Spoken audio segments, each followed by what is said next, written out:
Hey, this is Jacob Evan. Thanks for tuning in. I hope you all are well.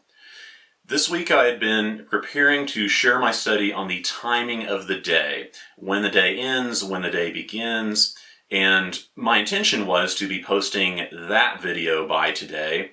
However, as I was about to wrap up my preparations before filming it, I had some additional thoughts come to mind about certain verses, and I decided that I needed more time to think that through further instead of just glossing over some issue in the video. As a kind of behind-the-scenes detail, this is something that has gone on before with some previous videos, some of which never got to the channel at all in any form. There have been times when I've been preparing to film a video, and then in the process of preparing, it will cause me to think further on an issue or on certain details in the text simply because I'm in the process of explaining the issue and because I want to avoid adding in any nonsense. I've found that it can be easier to notice gaps or flaws in your thinking if you have to explain it to someone else, especially if you're not trying to defend some view and if your goal is just to establish what you see in the text and in the language. So I thought some people would be interested to know about the status of that video since some of you said you were anticipating it. So maybe that will be ready next week or the week after, but we will see. Because of that situation, I decided to go into a topic that has been on my mind off and on over the years, but I've yet to perceive a completely satisfactory conclusion on it, and that involves the commands regarding Sukkot or Sukkoth in Leviticus 23, specifically 23, 40, 42, and 43. This is not intended to cover everything related to Sukkot, but instead I'm going to focus on the subject of building shelters and noting the differences between Leviticus 23 and Nehemiah 8. I remember whenever I first started observing Sukkot that I referred to some of the Torah writings online, and while they would refer to the Torah commands often, they also seemed to hold other books as if they were also the Torah at times.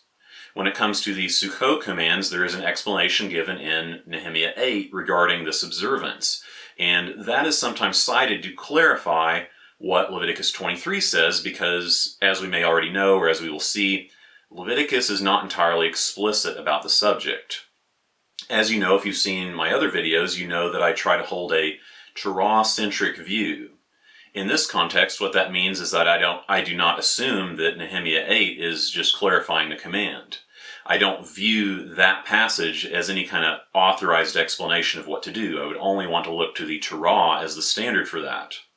Also, I'll note that this passage in Nehemiah is not framed as any kind of prophecy, so I would just view it as another person's understanding of the command, which, just like all opinions, may be correct, or it may have some value but not be fully correct, or it may be just incorrect.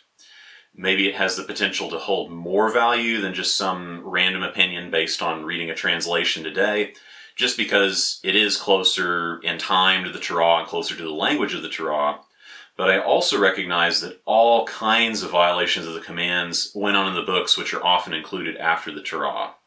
Frequently those violations are not even really acknowledged as any kind of problem, and sometimes the person doing it is held as a righteous person in that very same book or passage. Because I believe in being Torah-centric or holding the Torah as the standard, I'm more willing to see those things in those other books as violations of the Torah, rather than somehow being okay for some unknown reason. So I apply similar scrutiny to this example. In Nehemiah 8, it discusses how they are beginning to observe the Torah again, and in verse 14, they found written in the Torah the command regarding Sukkot. Where it gets interesting is the next verse, verse 15, because it says, they are telling the people to go to the mountains and fetch the foliage of these different trees. Now, some of these trees are kind of debated as to what they are now, and some of them are more clear. And then it says they are to make Sukkot, or they are to make shelters, and it says, essentially, that this is as it is written. If you're familiar with the passage in Leviticus 23, you know this is not exactly as it is written there. The differences I want to highlight are the differences in the things which are being obtained in the list, that which has later been referred to as the 4 species, or apparently the 5 species here, and the fact that Nehemiah 8 essentially says that this foliage is used to make the Sukkot, or to make the shelters, as it is written. In Leviticus 23, maybe to the surprise of some, doesn't actually say that they're made using the 4 species. Now, this may seem somewhat like it's just nitpicking, at least with the second point, but that's kind of what I do at times. I try to really get into what the Torah says specifically and try to avoid being influenced by what other people have said down the line about what is really going on. I want to see what the Torah says for itself, so I don't want to be too quick to just assume that something is supposedly implied. So let's look specifically at what it says in the comparable verse in Leviticus 23, which is verse 40. We have that it says that you are taking for you in the first day these things. Now, the taking for you is already different from what it says in Nehemiah 8, but that's not the important part, I don't think. When it gets into the things we are taking, it uses almost entirely different terminology. I have it broken down here. There are some matches between these lists, even though they are not the exact wording. Number 2 in Leviticus, the tamarim, the palm trees, are essentially a match between these two passages. Number 3 in Leviticus, the avoth, are essentially a match, although in Leviticus it says they are taking enough of these trees, whereas in Nehemiah they are taking the alei. Those two passages may not be exactly synonymous, although it could be considered close enough. There is another one which is kind of odd or questionable, which is number 3 on Nehemiah, the hadass.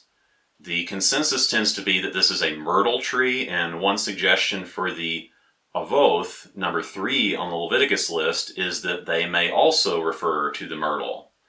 This interpretation is questionable, but it is a possibility. However, that's already in there at the end of the Nehemiah list, so that might be odd for it to be repeated if it were exactly the same thing. For the rest of them, we have examples that do not appear to be mentioned in the other passage.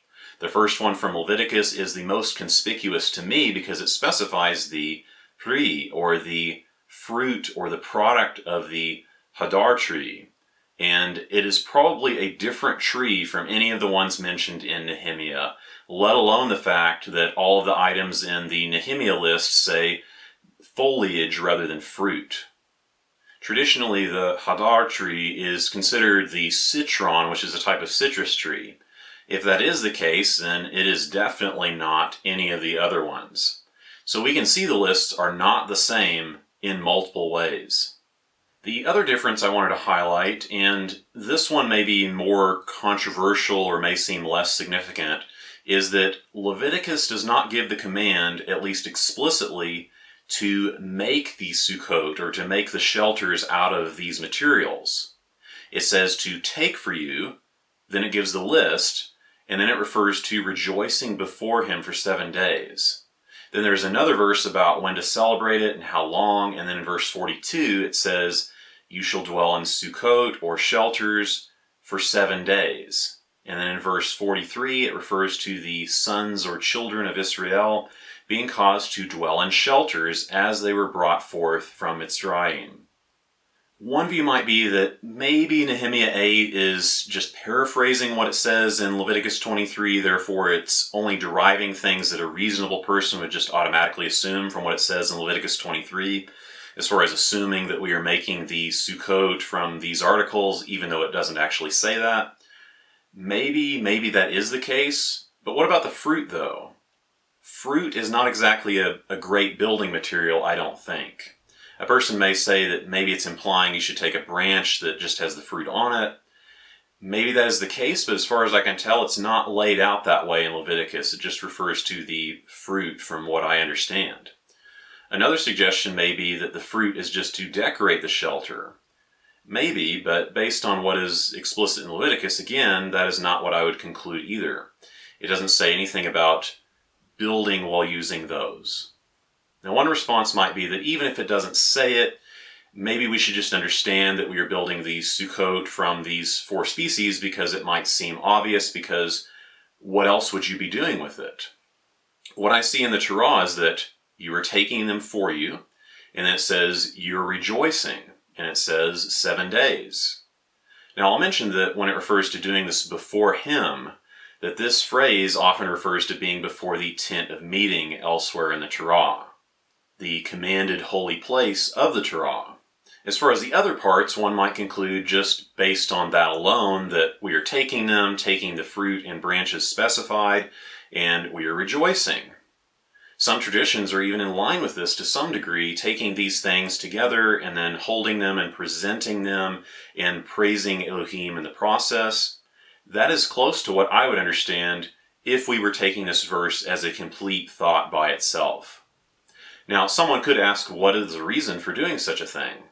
Just like with most of the commands in the Torah, there isn't a reason given. So in my view, it's in our place to make up some non-textual reason for it that may ultimately distort our thinking. If we just dismiss that possibility because we don't see a reason for it, then I might ask, what would be the reason for building these Sukkot out of those special things? That would not be explained by the text either if that were the interpretation. So either way, there is not an explanation, just like with most commands. And to be clear, these questions about the reasons are simply rhetorical. I'm not actually wondering about reasons for any command because I think it messes with our ability to read the text in a neutral and careful way because we start to believe too much in that reason that we made up for the command, so much so that it starts overriding the actual text in our mind. So returning to the text, one last point I wanted to highlight from this is regarding the end of the passage and the form or meaning of the Sukkot or the tabernacles or the shelters. The word Sukkot, as far as I can tell, appears to have a broad scope of meaning, and it doesn't seem to just be one specific type of structure. From what I see, it is generally a shelter of some sort, often used in reference to temporary, improvised, or similar structures. There may be a relationship with Hebrew words referring to interweaving or referring to tree canopy, though the means of construction is unclear and it may or may not be indicated by those words or the word in question. You might note that 2 Samuel 6:17, 7:2, and 11:11, when taken together, appear to indicate that a tent is also included under this word, unless something changed in the narrative between those passages which was not actually elaborated upon. Also, it is apparently used for a thicket in Job 38:40. So, as a disclaimer, I'm referencing those books simply to explore the scope of this word. It's not intended to validate or approve the content of those books. It's possible that maybe the main meaning of this word is an improvised temporary shelter that would typically be made from branches. That is possible. It also seems to be possible that other temporary shelters may fall under this, like we may have the example of a tent being referred to with the same word. In reference to that, I also noticed that this phrase in Leviticus 23:43 is similar to what we see in Exodus 16:32. Both of them say, "in my bringing forth." The overall phrasing is not exactly the same, but it does convey a similar idea, and that one particular word is the same. We can note that in Exodus 16:16, which is in this same passage, it says that they are dwelling in tents at that time. Of course, there could be explanations for that. It could be that when they first came out, some of the people may not have had tents, so maybe the similarity of the wording or the idea between these passages shouldn't be emphasized too much. I'm not sure. This is another point that may be worth considering. Going back to the Nehemiah version of the Sukkot command, it's possible that Nehemiah is referring to a different manuscript that we do not have, or at least that I haven't seen. And it's possible that there is some other explanation such as that, or as I mentioned before, someone may say that the Nehemiah way of doing things is the obvious conclusion that one would get from Leviticus. That is, if you don't pay attention to the differences between the plants that are being talked about and the lack of mentioning the fruit of the plant in Nehemiah. My question is, if we take Leviticus and allow it to speak for itself, what do we see?